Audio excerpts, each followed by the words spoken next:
नमस्कार, मैं अमर खान। कैसे हैं आप सब? मुझे उम्मीद है आप और आपका परिवार खुश होगा, तंदुरुस्त होगा।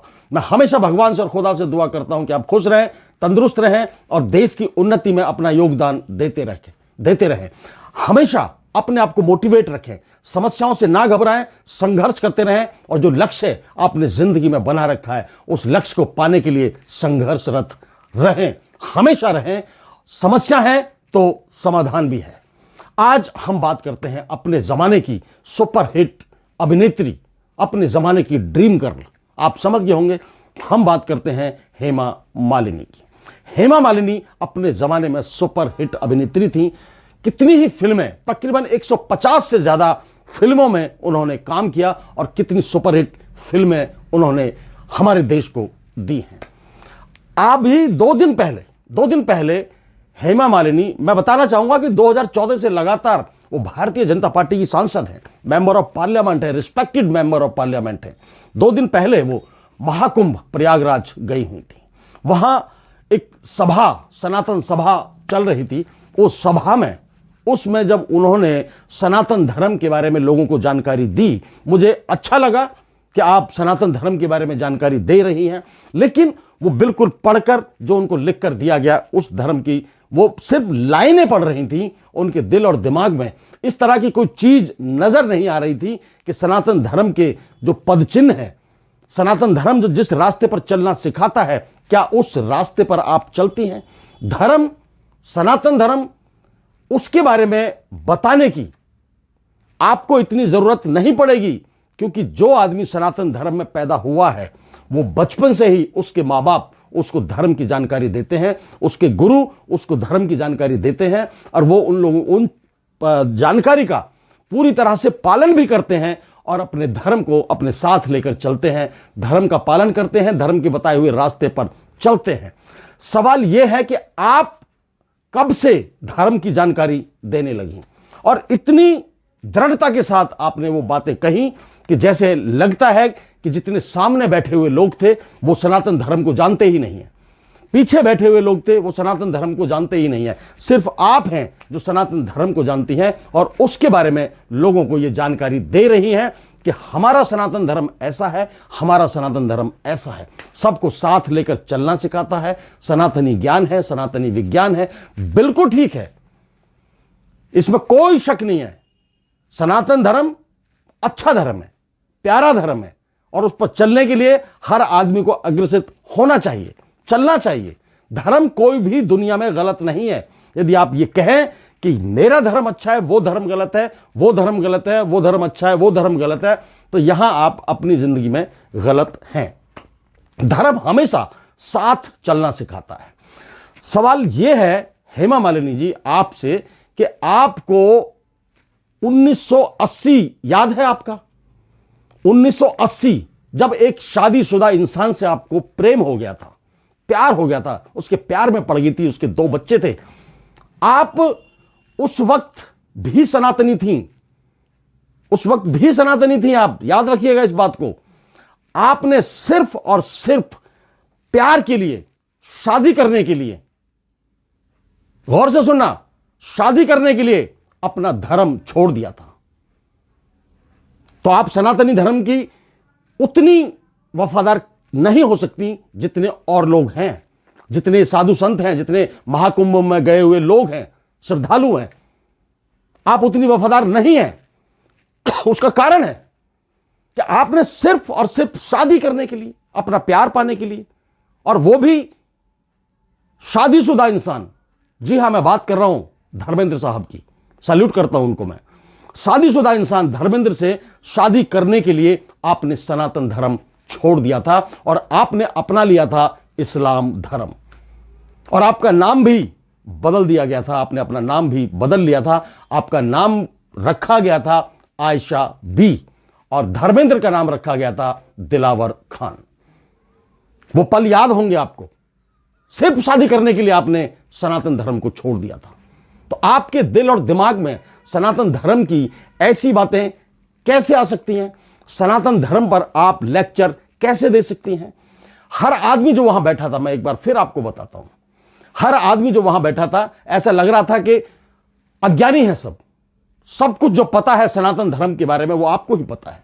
जी नहीं, आपसे बड़े बड़े ज्ञानी वहां बैठे हुए थे, जो लोग सामने बैठे हुए थे जो लोग सामने बैठे हुए थे वो भी आपसे ज्यादा सनातन धर्म के बारे में जानकारी रखते हैं। आपने कहा था कि सनातन धर्म एक ऐसा धर्म है जो सबको साथ लेकर चलना सिखाता है, सबकी परेशानियों में साथ देना सिखाता है, सबके दुख दर्द में शामिल होना सिखाता है। आपको यदि सनातन धर्म की इतनी चिंता है और आप इस चीज को मानती हैं, तो आपने सनातन धर्म से जुड़े हुए और लोग, मैं दूसरे धर्म की बात नहीं कर रहा हूं, सनातन धर्म से जुड़े हुए बहन बेटियां जो हमारे देश के अंदर बलात्कार की शिकार हो रही हैं, उनके खिलाफ आज तक 2014 के बाद आपने एक भी आवाज नहीं उठाई है। हजारों किसान आत्महत्या कर चुके हैं अपना हक मांगने के लिए, आपने एक भी आवाज किसानों के हक में नहीं उठाई है। मणिपुर के अंदर सरेआम बेटियों को नंगा करके जुलूस निकाला जाता है, उनका बेइज्जत किया जाता है, बलात्कार हो रहे हैं लगातार, एक भी आवाज आपने उन बहनों के खिलाफ, उन बहनों के हक में नहीं उठाई। एक बार भी आपने संसद के अंदर यह नहीं कहा कि मणिपुर में हो रही बहन और बेटियों के साथ अत्याचार को रोका जाए, पाबंदी लगाई जाए, सख्त से सख्त एक्शन लिया जाए। नहीं,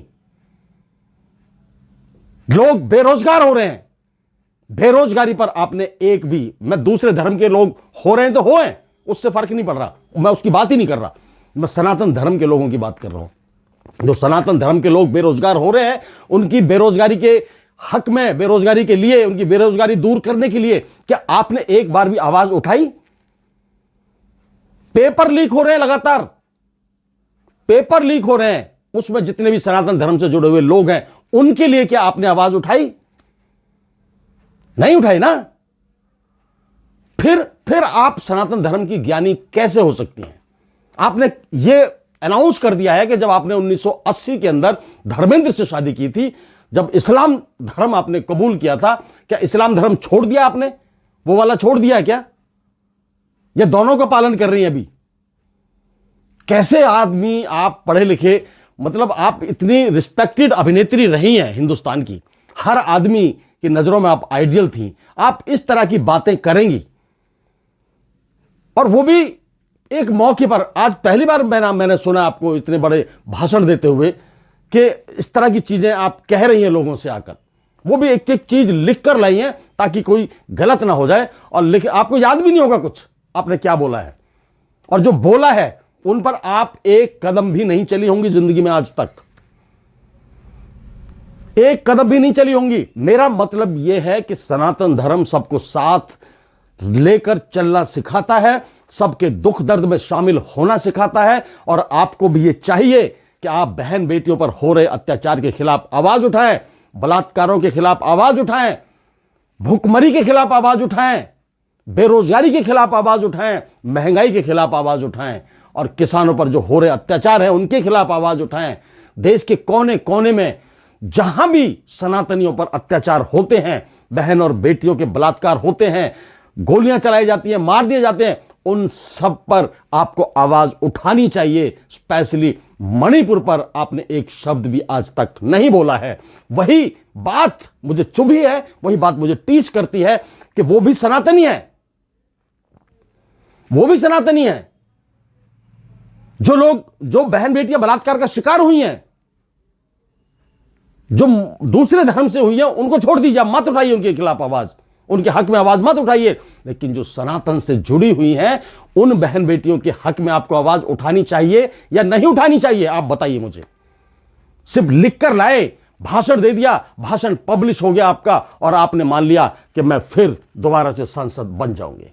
बन जाओ, लोगों को बेवकूफ बनाकर आप सांसद बने रहो, लोगों को मूर्ख समझकर आप सांसद बने रहो, ऐश करते रहो।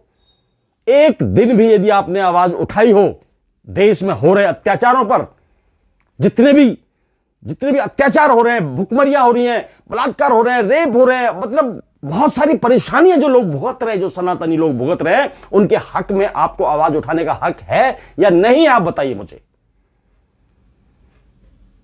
क्यों नहीं आवाज उठाती हैं आप? जिसे देखो धर्म की बात करने चला है, जिसे देखो धर्म की बात करने चला है। अरे धर्म का मतलब आप समझिए तो सही पहले। कौन सा धर्म है जो लड़ना सिखाता है? कौन सा धर्म है जो मारना सिखाता है? कौन सा धर्म है जो बेरोजगारी सिखाता है? कौन सा धर्म है जो बलात्कार का समर्थन करना सिखाता है? कौन सा धर्म है जो किसान आत्महत्या कर रहे हैं उनका समर्थन करना सिखाएगा आपको? महंगाई पर आपकी जबान नहीं खुलती, बेरोजगारी पर आपकी जबान नहीं खुलती, पेपर लीक पर आपकी जबान नहीं खुलती, यंगस्टर जो आत्महत्या कर रहे हैं उन पर आपकी जबान नहीं खुलती। लोग परेशान हैं, उनकी आवाज उठाने के लिए आपके अंदर 1 मिनट का, आपके पास 1 मिनट का भी वक्त नहीं है। 1980 में सिर्फ एक प्यार के लिए, एक शादी करने के लिए आपने सनातन धर्म को छोड़ दिया था। याद है आपको? नहीं है तो याद कर लीजिएगा आप। शादीशुदा मर्द था, शादीशुदा था धर्मेंद्र उस वक्त, 2 बच्चे थे, उसके परिवार के खिलाफ आपने शादी की है। ये कौन सा सनातन धर्म है? ये या कोई धर्म कैसे इस बात की इजाजत दे सकता है आपको? आप ज्ञान बांटने चलिए। अरे ज्ञान बांटिए। देश में हो रहे परेशान, जो लोग परेशान हैं उनकी आवाज उठाइए आप संसद के अंदर, उनको न्याय दिलाइए, उनके हक में लड़िए आप। ये राजनीति में आना जाना लगा रहेगा, ये सब चल रहा है, सब आना या जाना चलता रहता है। चलिए, आज फिर भी मैं एक बात कहता हूं कि हेमा मालिनी, आपको इस तरह की बातें करने का हक नहीं है। यदि आप अपना बैकग्राउंड देखती हैं, अपना पास्ट देखती हैं, तो आपने उस धर्म को पहले ही छोड़ दिया था। आप उसका मुखौटा पहनकर सिर्फ और सिर्फ यहां पहुंची हुई है, अंदर से आप कुछ भी नहीं है। हल्की लेडीज हैं आप, मामूली लेडीज हैं आप। अपने आप को आपने जीरो कर रखा है, जीरो। पिछले 15 सालों से लगातार आप सांसद बनी हुई हैं, एक आवाज संसद के अंदर आपकी नहीं उठाई, नहीं सुनी किसी ने। आवाज उठाइए, सुनिए, सुनाइए लोगों को। दिल की आवाज आपके अंदर है तो आप बताइए कि मैं ये सोचती हूं हिंदुस्तानियों के बारे में, सनातन धर्म के बारे में। सरेआम आवाज उठाइए आप। हेमा मालिनी के बारे में मैंने बात की है तो इनकी थोड़ी सी जानकारी मैं आज आपको देता हूं। इनका जो जन्म हुआ 16 अक्टूबर 1948 से इनका जन्म हुआ था तमिलनाडु के अंदर। पिताश्री का नाम है VSR चक्रवर्ती, माताश्री का नाम है जया चक्रवर्ती।